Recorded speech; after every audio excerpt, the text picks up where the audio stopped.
Good morning. How you doing? Good morning. How are you? It all started with a TikTok video. I had gotten a strange piece of mail and decided I should talk about it on the internet. And before I knew it, the video had 15,000 views and a whole lot of comments.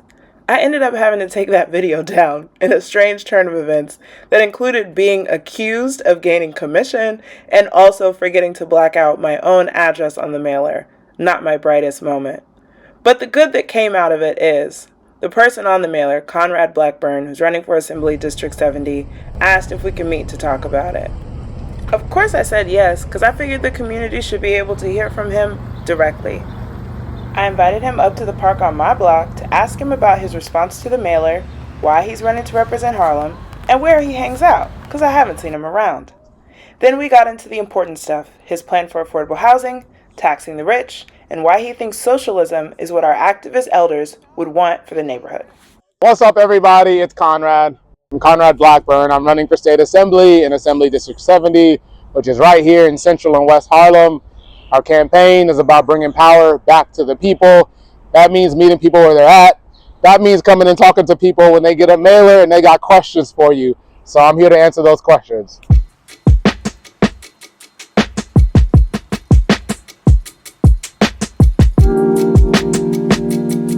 Thanks for coming to my block. We're at 139th and Lenox today. Have you been to Fred Samuel's? We shot part of our campaign video here. I actually used to live on 139th on another avenue. Well, I just have a few questions for you. I don't want to take too much of your time. Let's do it. What's your response or rebuttal to the mailer that was sent out? I mean, my response is it's a clear attempt to mislead the voters. Clearly my opponents are scared of the people power movement that we're building. And so their attempt at breaking that movement up is by distorting facts about the past, putting whatever spin they want to put on it, and then sending it to people to scare them. I mean, if you look at the mailer, they have me standing next to Trump and Bondi, and I'm wearing a keffiyeh. And I don't know if you've been paying attention in the past few years, but I don't think Trump is a fan of anyone wearing a keffiyeh. So for them to try and tie me into Trump and Bondi is kind of insane work, if you ask me. And for those wondering what it was, I did about a 2-month internship during the first summer after my first year of law school. And the internship was in criminal appeals. Basically, what an appeal is at the lower level, meaning at the trial level, if a judge did something wrong or the prosecutor did something wrong or the defense attorney did something wrong, you have a chance to go to a higher judge and say, hey, higher judge, this lower court did something wrong. Can you fix it? Right? And so I did an internship in that office that is supposed to look at what happened at the lower level and check to see if what happened was right or not. That was it. That was my internship. Had nothing else to do with what Pam Bondi was doing at the time. This was 2016. I was very young. Nobody thought Pam Bondi would ever be Trump's attorney general 10 years later. Nobody was sure that Trump would be president. Yeah, nobody. Twice. Yeah. So, they're just trying to distort history to scare people from our people power movement. So, let me push back on one thing you said. Let's go. You said it was a 2-month internship. Yeah. And LinkedIn said it was May to August. Yeah, it did. You know that what's that 50 Cent meme? I was just running game. I was running game on you. I wanted to get the money. Honestly, I think the way where you frame a summer internship, you say from May to August, but substantively, they were you were here for these 2 months. Okay. So do you think you'll go back and update that on your LinkedIn?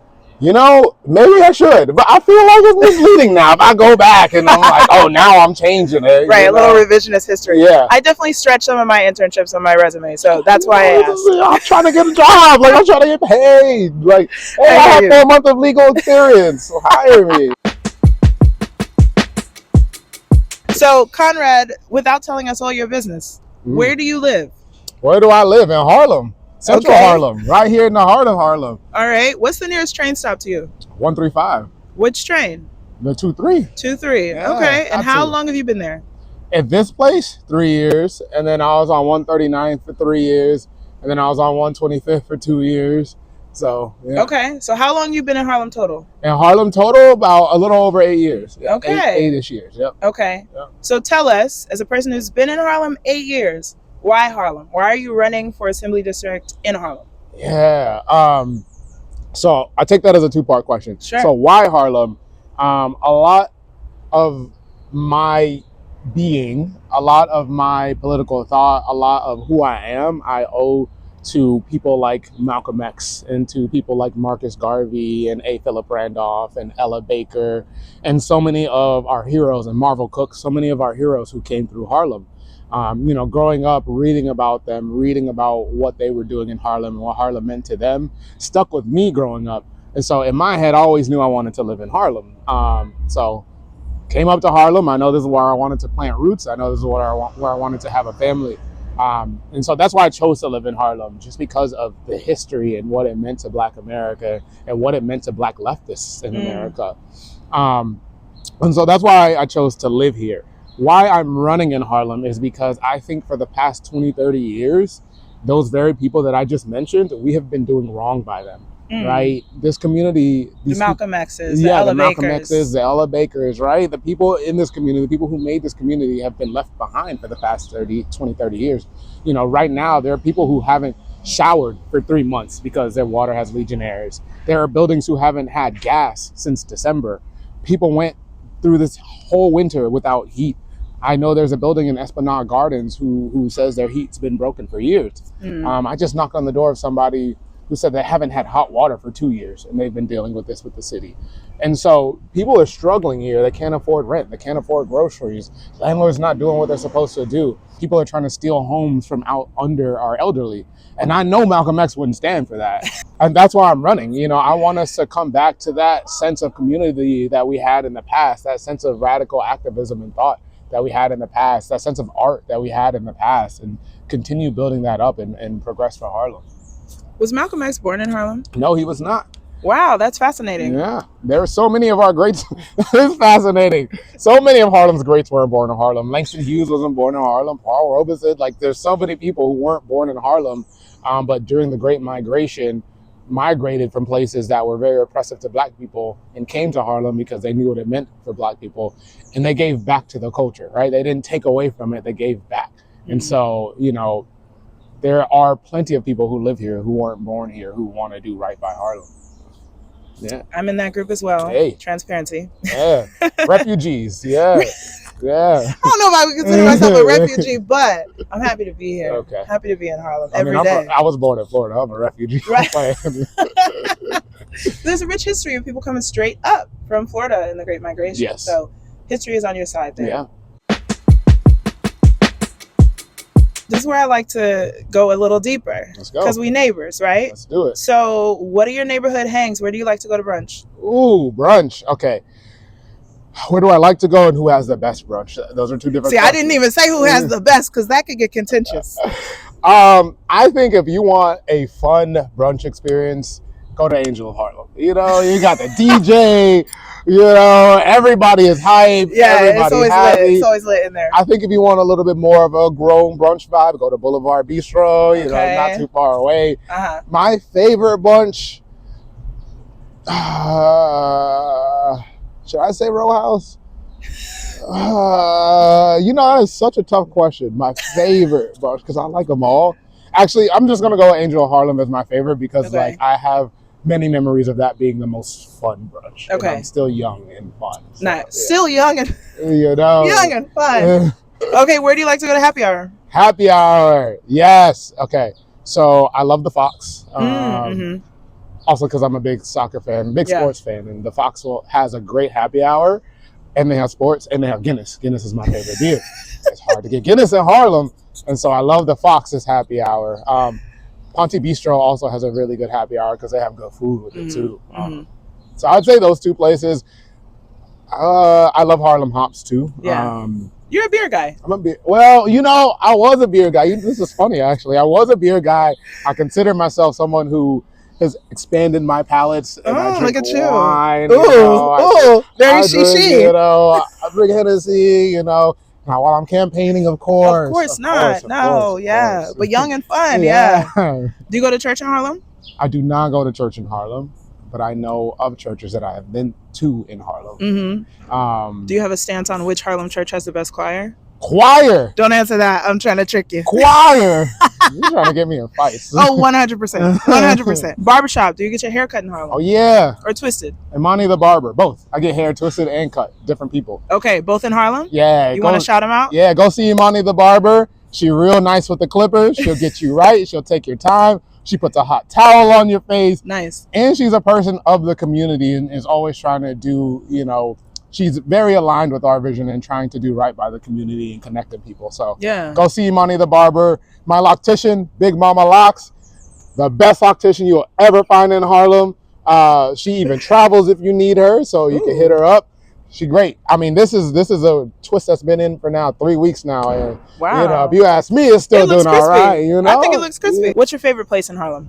Favorite place? Okay, this is a loaded question because there are different types of places in Harlem. Yes. I hope we know this. You can answer it however you want. You know what? I think I'll just easily say my favorite place in Harlem is Harlem Hops.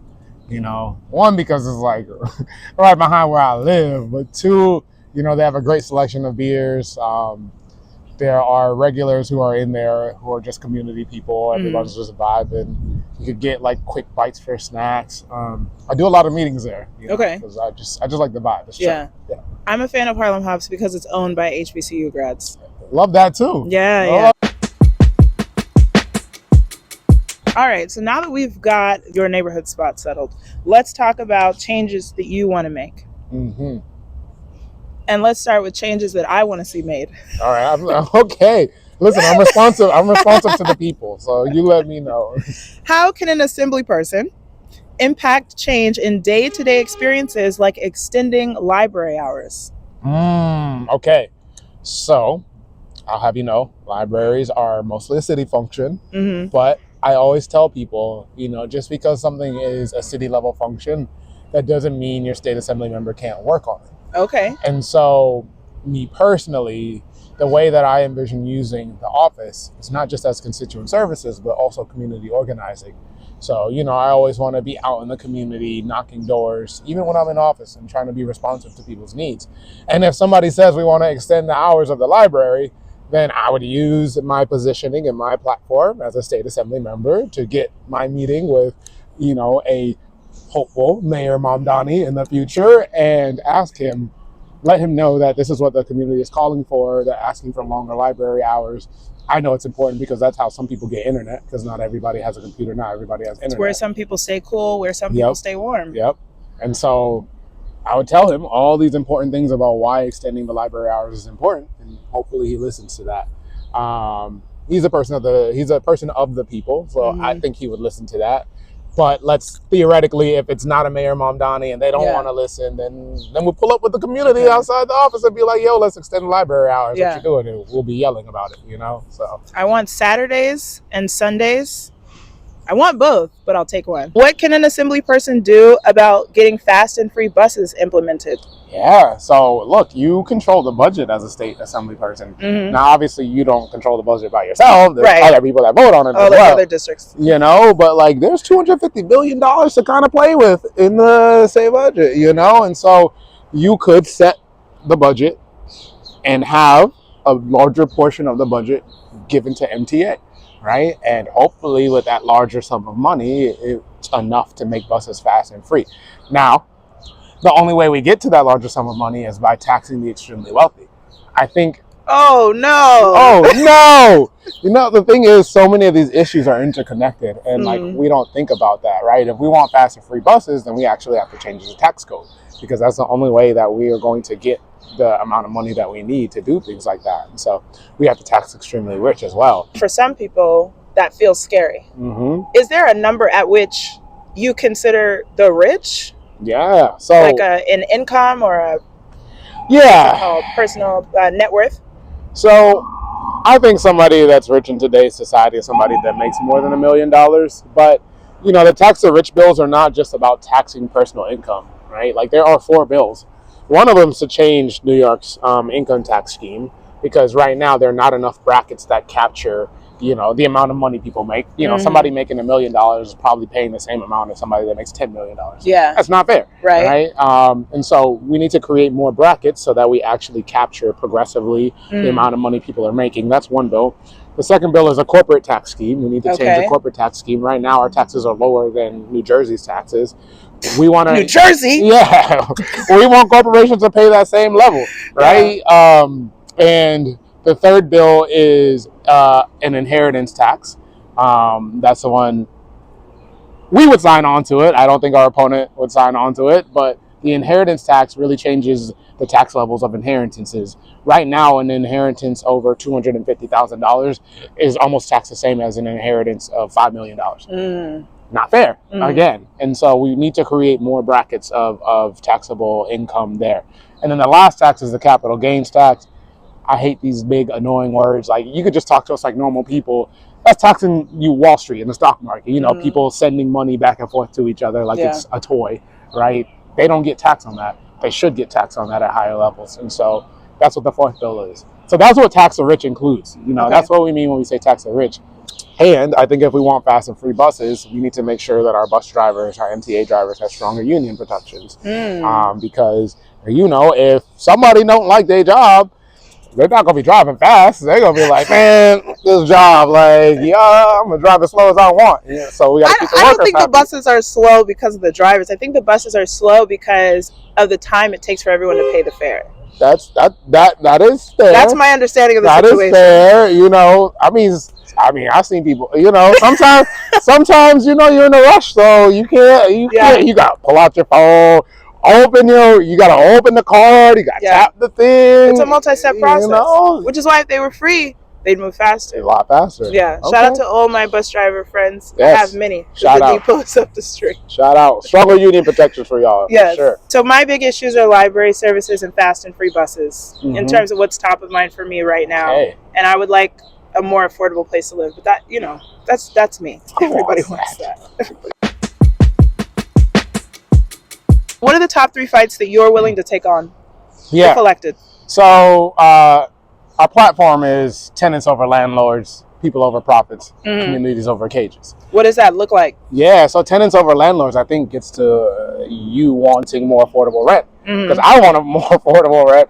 Everybody I talk to wants more affordable rent. So tenants over landlords is about bringing more tenant power to people here in the district. We want to make it easier for people to form tenant organizations, and we want to find money to kind of buttress the tenant organization so they can fight the legal fights they want to fight. But in particular, we're focused on building more cooperative housing for people here in Harlem and changing our buildings to cooperative housing, because it's about 85% renters in this district. We don't own anything. We should have real pathways to ownership. And so I think cooperative housing is the way forward. In cooperative housing, everybody who lives in the building are co-owners. So they own their unit. Is this like Mitchell-Lama? Yeah, it is. Mitchell-Lama is a cooperative housing program. Okay. So we want more housing that is like Mitchell-Lama here in Harlem. I have a dream that one day we have fully cooperative housing in Harlem. It's a long-term plan, but I think that's the way forward for us because it gives us more voting power. It stops all these international developers from coming into our community and knocking our buildings down and building these big, ugly high-rises that we can't afford. So that's my housing vision for Harlem. You call the high-rises ugly? Listen, who be designing these things, I will also say it felt a little bit like a Dr. King moment when you said, I have a dream. Oh, Lord. The rents will be low. And honestly, I share that. Tell him about the dream, Conrad. Okay. And speaking of big, ugly buildings, I believe is what you called them. What was my word? So we can run the tape back. Knocking our buildings down and building these big, ugly high-rises that we can't afford. Big, ugly high-rises that... Those are my words, yeah. I do think they all look the same. If elected, how would you ensure that 145, a housing development that is in the works and that a lot of people are talking about right now? Big ugly building. Yeah. How will you ensure that it will benefit the Harlemites who are most in need of a place to call home? Yeah. So I want to fight for 145 to be at least 50% affordable units. Now, when people say affordable housing, we hear that all the time. And it's not affordable, right? It's usually like 130% AMI. AMI is just like the algorithm they use in order to set what the median income in the district is.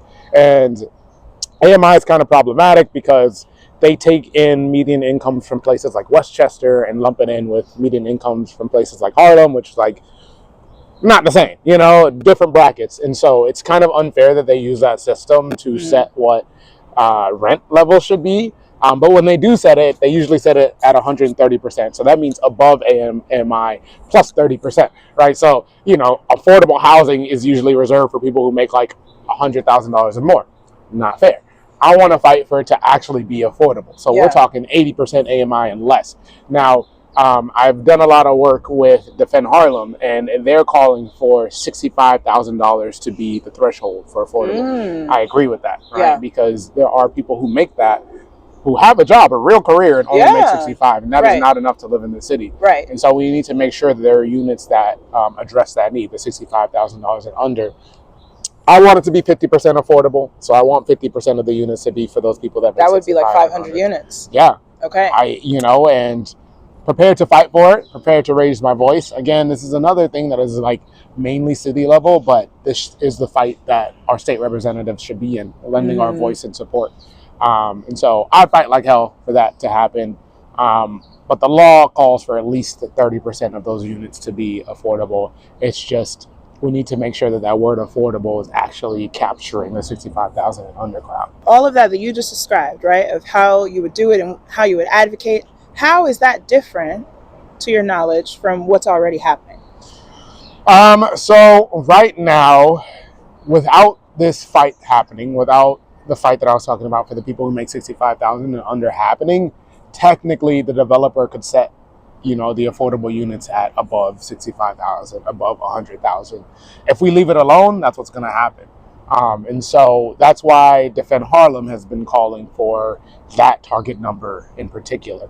Now, they're also calling for a lot of those housing to be reserved, or to give the first right of that housing to people who live in Harlem, people who are from the district. Again, that won't necessarily happen if we don't fight for it. And so that's kind of what's different. Is like, if we leave it alone, they can set the affordability at whatever AMI is like considered affordable in areas, and they might not reserve spots for people here in Harlem.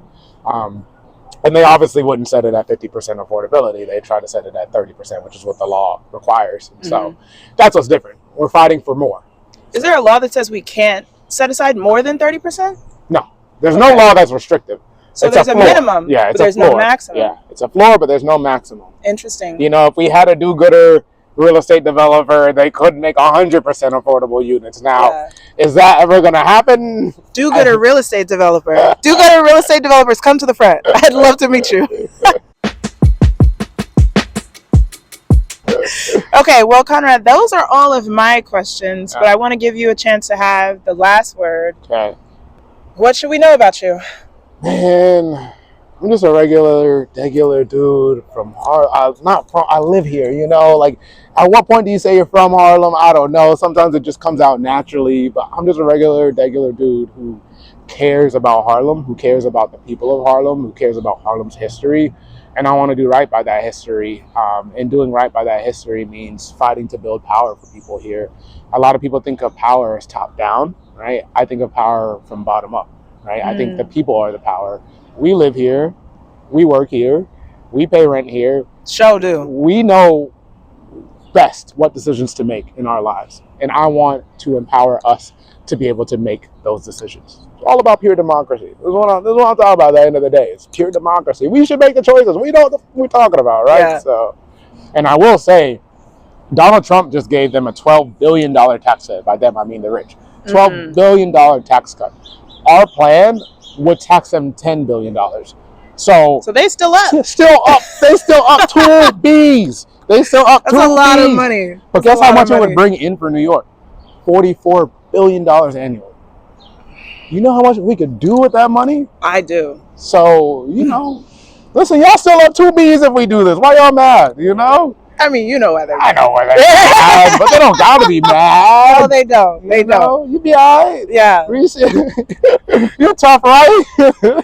They're not tough. They're not. They're not. They're not. Okay. I was about to make a paid in full reference. Yeah. Maybe you should. You know, you talk every day, man. You talk for hours. I use that quote far too often. Mostly when I'm jaywalking. Yeah, that is insane work. That's what I want people to know. Okay. Yeah, power to the people, always. Yeah. Oh, nice. Yes. Sure. Can you talk about what it means to be a socialist? Ooh. I think a lot of people are curious about that. Yeah, so in a way, what I just said is what socialism is, right? Mm-hmm. Socialism is the people making the decisions about their everyday lives. You know, you hear nasty words about socialists, like they eat babies, or like, oh, they're ugly people, whatever, right? But at the end of the day, socialists are just normal people. You know, we just want a better life for ourselves. We just want us to be able to own and control the things that we use for our daily lives. That's what socialism is not some like high up entity owning everything and then passing whatever, trickling down whatever to us. No, we should own it. We should control it. We should get a say in what it does and how it moves. That's what socialism is. It's just us. It's the people. Fred Hampton, one of my political heroes, said socialism is the people. If you're afraid of socialism, you're afraid of yourself. I'm not afraid of myself. Okay, Fred. You know, Fred had a lot of bars. Fred had bars. He had a lot. He's That's one of my heroes. That's why they got rid of him. That's why they got rid of him at 21 years old, in his sleep, shot up his bed, you know, while his wife was sleeping next to him. Yeah. Rest in peace to Fred. Rest in peace to Fred. Rest in power to Fred. Rest in power to Fred.